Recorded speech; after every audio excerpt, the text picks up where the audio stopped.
ഇന്ന് നമുക്ക് ഓണം സ്പെഷ്യൽ ഒരു പ്രഥമനാണ് ഉണ്ടാക്കിയെടുക്കുന്നത്. കുക്കറിലായതുകൊണ്ട് നല്ല ഈസി ആയിട്ട് ഉണ്ടാക്കാൻ പറ്റും. അതിനുവേണ്ടി 200 ഗ്രാമിൻ്റെ അട എടുത്തിട്ടുണ്ട്. അത് വെള്ളത്തിലാക്കി കുക്കറിൽ ഒരു വിസിൽ അടുപ്പിക്കാൻ വെച്ചിട്ടുണ്ട് കേട്ടോ.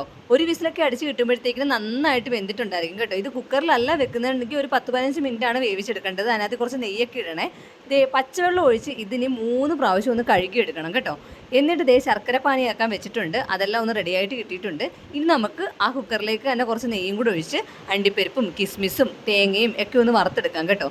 എൻ്റെ തേങ്ങയാണെങ്കിൽ അത്രയ്ക്ക് അങ്ങോട്ട് ബ്രൗണിഷ് കളർ ആവുന്നതിന് മുമ്പ് തന്നെ ഞാൻ മുന്തിരിങ്ങ ഇട്ടതുകൊണ്ട് തന്നെ അത്രയ്ക്ക് അങ്ങോട്ട് റെഡി ആയിട്ടില്ലായിരുന്നു കേട്ടോ. ഒരു പച്ച ചൊവയൊക്കെ ഉണ്ടായിരുന്നു. എന്നിട്ട് ഇതിലേക്ക് കുറച്ച് നെയ്യും കൂടെ ഒഴിച്ചിട്ട് ഈ അടയൊക്കെ ഒന്ന് വഴറ്റിയെടുക്കണം കേട്ടോ. എന്നിട്ട് വേണം ഇതിലേക്ക് ശർക്കരപ്പാനിയൊക്കെ ഒഴിക്കാൻ വേണ്ടിയിട്ട്. ശർക്കരപ്പാനി ഒഴിച്ചിട്ട് നന്നായിട്ടൊന്ന് തിളച്ച് വരണം. തേങ്ങാപ്പാലൊക്കെ ഞാൻ റെഡിയാക്കി വെച്ചിട്ടുണ്ടായിരുന്നു കേട്ടോ. 2-ാം പാലും 1-ാം പാലും തരംതിരിച്ച് വെച്ചിട്ടുണ്ട് കേട്ടോ. തേങ്ങാപ്പാലൊക്കെ റെഡിയാക്കി നേരത്തെ വെക്കുകയാണെന്നുണ്ടെങ്കിൽ ഇതൊരു 10 മിനിറ്റ് കൊണ്ട് റെഡിയാക്കി എടുക്കാൻ പറ്റുന്ന ഒരു പായസമാണ്. കുക്കറിലായതുകൊണ്ട് ഈസിയാണ്.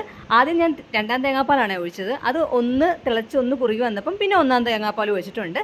എന്നിട്ട് ജീരകവും ഏലക്കയും പഞ്ചസാരയും കൂടെ പൊടിച്ചതാണ് ഇട്ടത്. അവസാനമായിട്ട് നെയ്യിൽ വറുത്ത് വെച്ച അണ്ടിപ്പരിപ്പും കിസ്മിസും തേങ്ങയും എല്ലാം ചേർക്കുമ്പോഴത്തേക്കും നമ്മുടെ പായസം റെഡി ആയിട്ട് കിട്ടിയിട്ടുണ്ട്. എല്ലാവരും ഒന്ന് ട്രൈ ചെയ്ത് നോക്കുക. ആദ്യമായിട്ട് കാണുന്നത് ചാനൽ സബ്സ്ക്രൈബ് ചെയ്യാൻ മറക്കണ്ട. അടുത്ത ഷോർട്സായിട്ട് ഉടനെ തന്നെ കാണാവേ.